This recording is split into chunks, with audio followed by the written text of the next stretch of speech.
तो बिहार में परिवर्तन होता तो नहीं दिख रहा है। एक बार फिर से एनडीए सरकार बनाती हुई दिख रही है और इस वक्त रुझानों को आप देखिए इस मैजिक वॉल के जरिए। बिहार का मैप आपके सामने है और ये 2025 की ही बात हो रही है। 243 सीटों पर रुझान 243 के आ चुके हैं। एनडीए 198 पे आगे और इंडिया ब्लॉक 40 पर आगे, यानी कि पिछले विधानसभा चुनाव से अगर तुलना करें तो एनडीए के खाते में 77 सीटें प्लस होती दिख रही हैं। उतना ही नुकसान यहाँ इंडिया गठबंधन को यानी कि महागठबंधन को होता दिख रहा है। अब ये देखिए, इस मैप को ध्यान से देखिए, जो आपको हरा और नारंगी रंग दिख रहा है, दरअसल ये बीजेपी और जेडीयू का रंग है। प्रभात जी हमारे साथ मौजूद है। प्रभात जी, सब कुछ हरा नारंगी हो गया है। तो मैंने कहा बीजेपी और जेडीयू अपने 2010 के प्रदर्शन की तरफ बढ़ रही है। आप जो ये 198 का आंकड़ा देख रही हैं, 2010 में ये 206 का था। अगर इसका ब्रेकअप अगर आप देखें तो इसका ब्रेकअप बीजेपी 89, जेडीयू 78, एलजेपी 22, हम 6, आरएलएम 3। बिल्कुल। ये अब मैं आपको इसकी बारीकी बताता हूँ। 198 जो है पिछले 2020 के मुकाबले 77 का फायदा हुआ है एनडीए को जी। इसमें कुछ चीजें जी बिल्कुल ये बीजेपी की है। बीजेपी पिछली बार 2020 में 74 सीटों पर थी, जबकि इस बार वो 89 पे है। 101 पे लड़ी है, 89 पे रुझानों में अब तक आगे है। आप याद कीजिए बीजेपी की स्ट्रैटेजी। बीजेपी ने टारगेट दिया था अपने कार्यकर्ताओं को, अपने नेताओं को, अपने प्रभारियों को कि हमारा स्ट्राइक रेट 80 to 90% होना चाहिए बिहार में। ये टारगेट तय किया था और इसके लिए बीजेपी ने तमाम वो उपाय किए जो एक पॉलिटिकल पार्टी को करना चाहिए था। उसने वो असर दिख रहा है, आपको साफ साफ दिख रहा है। 101 सीट पे लड़कर 89 पे अभी आगे होना, ये आंकड़ा थोड़ा बहुत ऊपर नीचे हो रहा है अभी। ये एरिया भी पूरे प्रदेश में, ऐसा नहीं है कि किसी एक पॉकेट में बीजेपी है, ये पूरे राज्य भर में इधर उधर फैली हुई है। और 89 आप 90% का ऑलमोस्ट स्ट्राइक रेट है। 74 से 15 का फायदा हुआ है।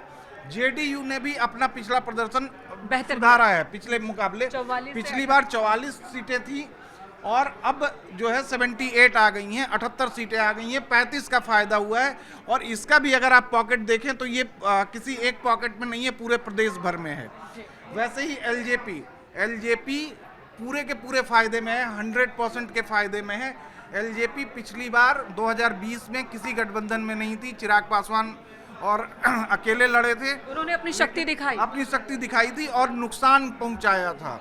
जेडीयू को सबसे ज्यादा नुकसान पहुंचाया था। उसका असर अब दिख रहा है कि जब एक साथ आए तो जेडीयू को भी फायदा हो रहा है और एलजेपी को भी फायदा हो रहा है। 22 की 22 सीटें, 29 सीटें लड़ी चिराग ने। पिछली बार एक जीते थे, इस बार नहीं, एक भी नहीं था, जीरो।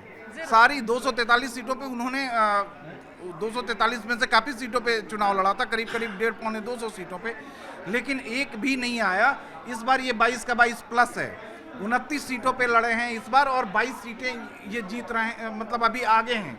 1-2 सीटें और हैं जहां कम मार्जिन से वो दूसरे नंबर पे हैं, वो पलट सकता है। तीसरा हम को देखिए आप, हम पिछली बार 4 सीटें जीती थी, इस बार 6 है। जो इनका रीजन है, गया वाला रीजन है, जो जीतन राम मांझी जिसको कहते हैं कि ये मेरा स्ट्रॉन्ग होल्ड इलाका है, वो आप मैप पे देख रहे हैं। इस बार 6 सीटें उनको दी थी एनडीए ने, मतलब बीजेपी ने, और 6 में से अभी वो 6 पे आगे चल रहे हैं। 2 का फायदा है पिछले के मुकाबले। आरएलएम उपेंद्र कुशवाहा 3 सीटें उनको 6 मिली हैं, 3 पे अभी आगे हैं वो। ये तीनों फायदे में जा रही हैं इनके। आप एक बार मैं आपको कहूँगा इसको रिफ्रेश करें। हम महागठबंधन की तरफ आते हैं, इंडिया ब्लॉक जिसको हम कह रहे हैं। इंडिया ब्लॉक का हाल आप देखिए अगर, तो इंडिया ब्लॉक कुछ एक पॉकेट बिखरे हुए हैं बिल्कुल। एक बार आप फिर इसको बैक करें मेन का। इंडिया ब्लॉक का पहले ओवरऑल परफॉर्मेंस आप देखिए कि पिछली बार के मुकाबले ये 72 सीटों का नुकसान हो रहा है इनको। 72 सीटों का नुकसान, सिर्फ अभी ये 42 पे आके टिक गए हैं। आप अगर इसको मिला के देखें तो 114 के आसपास ये आंकड़ा जा रहा है मेन का। 114 उनकी स्ट्रेंथ थी जो पिछले 2020 के मुकाबले। इस बार वो सिर्फ 42 पे अभी सिमटते हुए दिख रहे हैं। और आप अगर इनका ब्रेकअप देखें तो ब्रेकअप में आप देखिए कि सबसे ज्यादा नुकसान किसको हुआ है। सबसे ज्यादा नुकसान आरजेडी को हो रहा है। आरजेडी को आप ये कह लीजिए कि आरजेडी की लुटिया डूब गई। ऐसा क्यों हुआ? चलिए उस पर बात करेंगे, लेकिन पहले बता दीजिए कि कहाँ अब कहाँ आरजेडी को आप देखिए कि सिर्फ 32 सीटें, आरजेडी करीब करीब 140-45 सीटों पे आरजेडी ने अपने कैंडिडेट दिए थे, सिर्फ 32 सीटें अभी मिलती हुई दिख रही हैं, 43 का नुकसान है। जबकि आरजेडी 2020 के चुनावों में सबसे बड़ी पार्टी बनकर उभरी 74 थी, थी और 75 थी में इनका 74 तो बीजेपी की थी।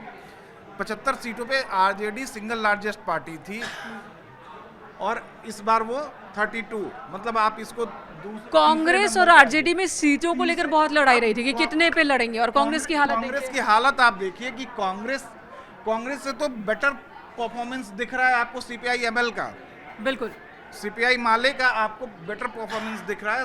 माले पिछली बार 19 लड़के 12 जीती थी, इस बार माले ने 21 कैंडिडेट अपने खड़े किए थे, उसमें से 5 सीटें अभी इनके खाते में जाती। नुकसान तो इन सभी का हुआ है, लेकिन नुकसान में किसका ज्यादा नुकसान हुआ जब हम ये बात करेंगे तो आरजेडी का, और उसके बाद मुख्यमंत्री पद जिसको आप अनाउंस कर रहे हैं, मुख्यमंत्री का चेहरा आप बता रहे हैं, वो तक अपना गढ़ बचाने में जद्दोजहद कर रहा है।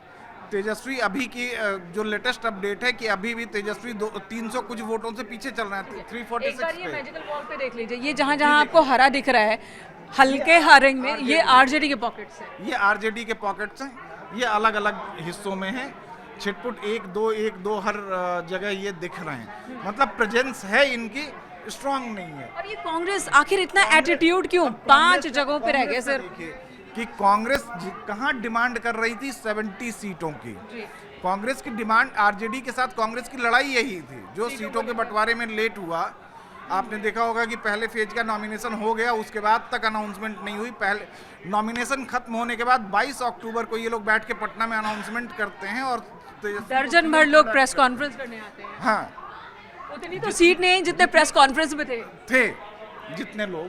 तो आप कांग्रेस का देखिए कि कांग्रेस पिछली बार 19 सीटों पे लड़ी थी, अब आप सीपीआई एमएल, सीपीआई 1 सीटों का नुकसान झेल रही है। वीआईपी जो सीएम कैंडिडेट अपने आप को बता रहे हैं, मुकेश सहनी, खाता तक नहीं खुला है। सीपीआई और आईआईपी। अब आप अगर रीजन वाइज अगर चलें तो मैं सबसे पहले आपको कहूंगा कि आप सीमांचल की तरफ चलिए। चलिए सीमांचल, ये मैंने क्लिक किया, प्ले किया, और ये है सीमांचल का इलाका। सीमांचल इसलिए इम्पोर्टेंट है कि सीमांचल में इस बार एनडीए ने अपना परचम लहराया है।